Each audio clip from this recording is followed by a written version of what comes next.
Good morning, welcome to headlines today. ఈరోజు మన live show కార్యక్రమంలో పాల్గొనడానికి ప్రముఖ విశ్లేషకులు సీనియర్ పాత్రికేయులు దుర్గం రవీంద్ర గారు మన స్టూడియోకి ఇచ్చేస్తున్నారు. గుడ్ మార్నింగ్ అండి.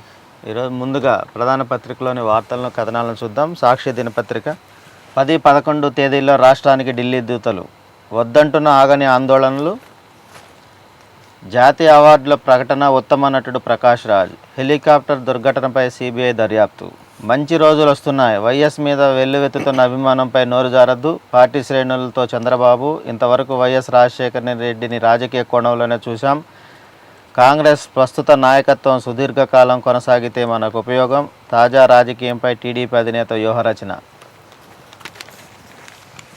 ఆంధ్రజ్యోతి, సత్యం రాజుకు గుండెపోటు, సీఎం సీన్ ఢిల్లీకి ముందు గప్చిప్, ఆ తర్వాతే నిర్ణయం. ఇంతకీ సంతాప దినాలు 3-7? రోజా రాజీనామా, నన్ను బలిపశువును చేశారు, బయటికి వెళ్ళే రోజు వస్తుందనుకోలేదు. ఈనాడు, ఒత్తిళ్లకు బెదిరితే అసలుకే మోసం, దారి చూపించండి, వైఎస్ హెలికాప్టర్ నుంచి ఆర్తనాదాలు. సత్యం రాజుకు గుండెపోటు, నాగార్జున సాగర్ ఆయకట్టుకు నీరు, ప్రకాష్ రాజ్ ఉత్తమ నటుడు. ఆంధ్రభూమి, ఢిల్లీకి మారిన రంగం, హెలికాప్టర్ దుర్ఘటనపై సిబిఐ దర్యాప్తు, నల్లమల్ల వైఎస్ స్తూపం సాధ్యమా, భద్రతపైన అనుమానాలు ఎన్నో, వేటు ఎవరిపై, ఐపీఎస్లకు హెలికాప్టర్ వచ్చు, డీజీపీపై సర్కారు గుర్రు, ఇంటెలిజెన్స్ వైఫల్యంపైన దృష్టి. సూర్య, ఎల్లుండి ఢిల్లీ దూతలు వస్తున్నారు, జగన్ వైపే మొగ్గు, సంఖ్యాబలంతోనే అధిష్టానానికి సమస్య, జగన్ను కాదంటే చీలిక తప్పదా, దీనంగా ఫైళ్లు, మౌనంగా మంత్రులు. ఆంధ్రప్రభ, హస్తినకు మారిన చీన్, చలో ఢిల్లీ, అధిష్టానం ఆదేశంతో ఢిల్లీకి చేరిన కేవీపీ ఎంపీలు, వైఎస్ వారసుని ఎంపికకు ఇక ఏకాభిప్రాయ సాధన, తాతయ్య వెంటే మనమరాలు, తెలుగుదేశం పార్టీకి రోజా రాజీనామా. వార్తా దినపత్రిక, సిఎల్పి భేటీ తర్వాతే సీఎం ఖరారు,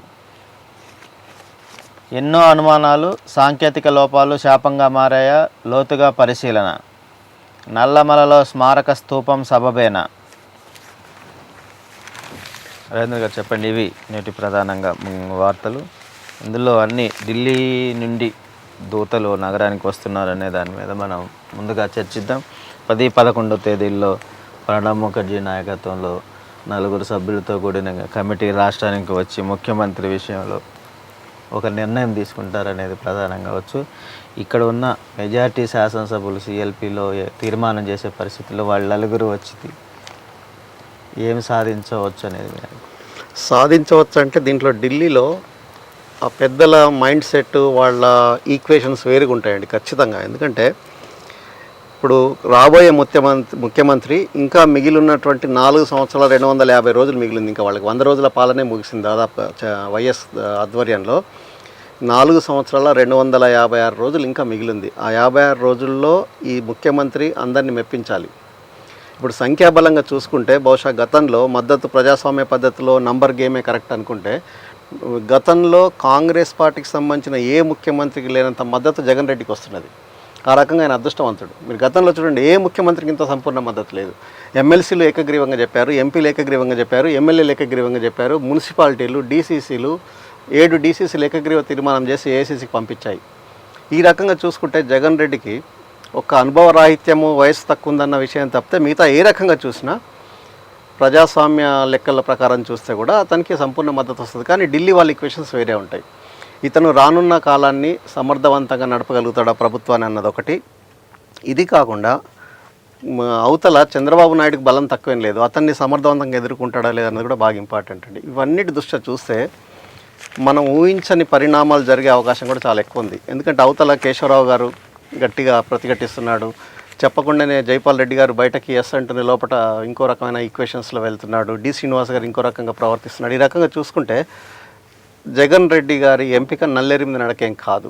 కానీ సంఖ్యాపరంగా చూసుకుంటే బయటకు కనిపిస్తున్న ఇదంతా చూస్తుంటే ఈ ఏఐసీసీ వాళ్ళు రావడం కూడా ఐవాష్.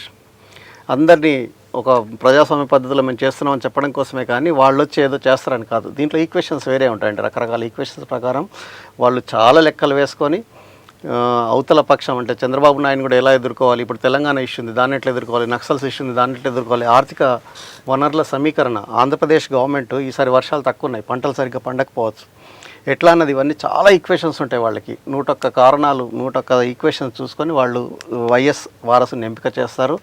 ఏమాత్రం వీళ్ళకి ఈక్వేషన్ సరిపోకపోయినా ఇప్పుడున్న రోషయ్య గారిని కంటిన్యూ చేసే అవకాశం కూడా ఉంది వాళ్ళు చాలా కాలం. సిఎల్పిలో మెజార్టీ సభ్యులు జగన్మోహన్ రెడ్డి గారికి సానుకూలంగా స్పందించి మెజార్టీ వీళ్ళు జగన్మోహన్ రెడ్డి గారిని ఉండాలని నిర్ణయం తీసుకున్నా కూడా వాళ్ళు మరో ఆలోచన చేసే ఆవశ్యకత ఉంటుంది. ఖచ్చితంగా ఉంటుంది. ఇందాకే అనుకుంటున్నాం కదా, ఈ కాబోయే ముఖ్యమంత్రి రాష్ట్రాన్ని ఈ 4.5 సంవత్సరాలు పైగా టైం ఉంది, దాన్ని పరిపాలించగలుగుతాడా సరిగ్గా, వనరులు అఫీషియల్గా అన్అఫీషియల్గా ఏఐసిసి మొత్తం నడిచే డబ్బులు సగం డబ్బులు ఆంధ్రప్రదేశ్ నుంచి పోతుంది అన్నది ఒక అపోహ కానీ లేకుంటే ఇంకో అంచనా కానీ చాలామందికి ఉంటుంది.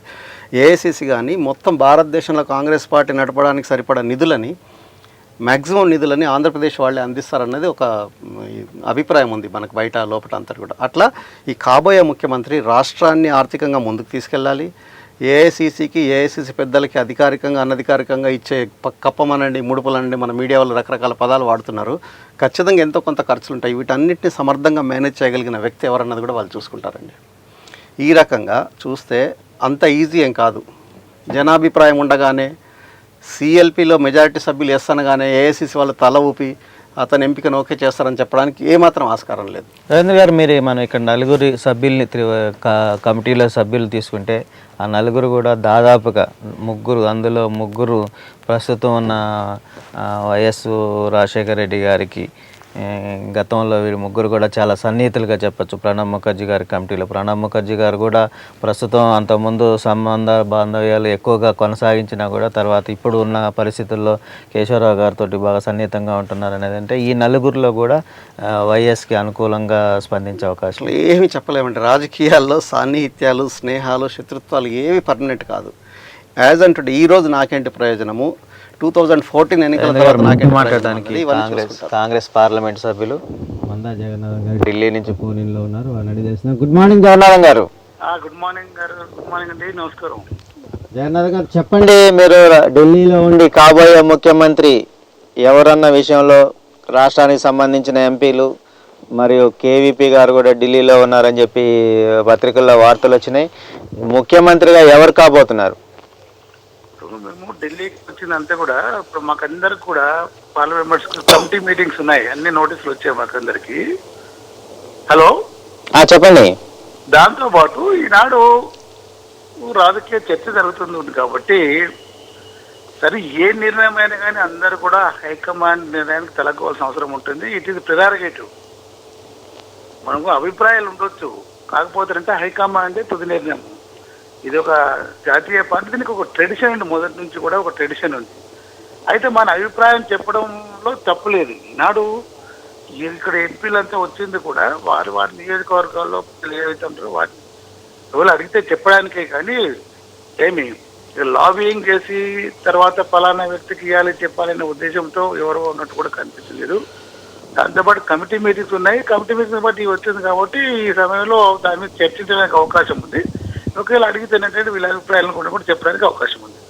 33 పార్లమెంటు సభ్యుల్లో 20 మంది పార్లమెంటు సభ్యుల దాకా కాబోయే ముఖ్యమంత్రి జగన్ గారికి ముఖ్యమంత్రి పదవి ఇవ్వాలని చెప్పి మీరు హైదరాబాద్లో లెటర్ ఇవ్వటం కూడా జరిగింది.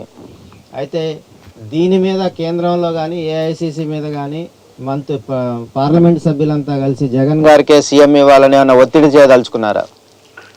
ఇప్పుడు ఎవరైనా ఒక పేరు గురించి చెప్పారంటే ఇతరులకు వ్యతిరేకమైన అర్థం కాదు అది. ఈనాడు ఉన్న ప్రజల్లో ఉన్న అభిప్రాయం ప్రకారం సరే కొన్ని పేర్లు సంతకాలు చేసి ఇచ్చి ఉంటారు. అయితే దీంట్లో ఏమిటంటే దాని అర్థం ఏంటంటే ఏదో అధిష్టానం మీద ఒత్తిడి తీసుకొని రావాలి, ఫలాని వ్యక్తికి ఇవ్వాలనే ఉద్దేశం కాదు అది.